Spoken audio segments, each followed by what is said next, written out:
And another round of COVID relief will soon be on the way to millions of Americans. The House passed the $1.9 trillion package without any Republican support. Jared Hill's in Washington with a closer look at what's next.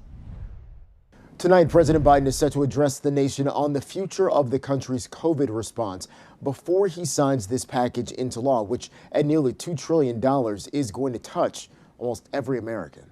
Help is on the way. Democrats selling a major legislative win after the House approved President Biden's landmark $1.9 trillion American Rescue Plan. This bill represents a historic victory for the American people. Once the president gives his signature, the package is set to deliver direct checks starting this month, extend beefed up unemployment into September, give billions to the testing and vaccination effort, provide relief for state and local governments, and help families struggling to raise and feed children, factors that analysts say would also cut the number of people living in poverty. It will do more to help the middle class, poor people, and people struggling to get into the middle class than any bill in a very long time. Republicans say that is the problem, that there's too much in the package not directly related to fighting the pandemic. This is a classic example of big government Democratic overreach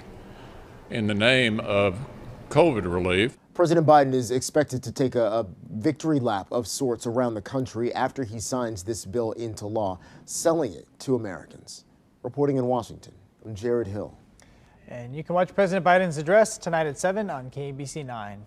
And the passage of the plan means that millions of dollars are coming to Kansas City, $195 million in fact.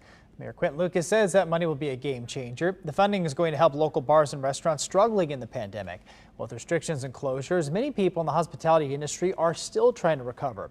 We talked to workers at Charlie Hooper's in Brookside who say the money will certainly help. I took a huge pay cut last year just with not being open and all the restrictions we have, because there was times where I didn't know if I was going to make my rent every month. Well, as for a timeline, it's not clear when restaurants and bars could start seeing some of that relief money.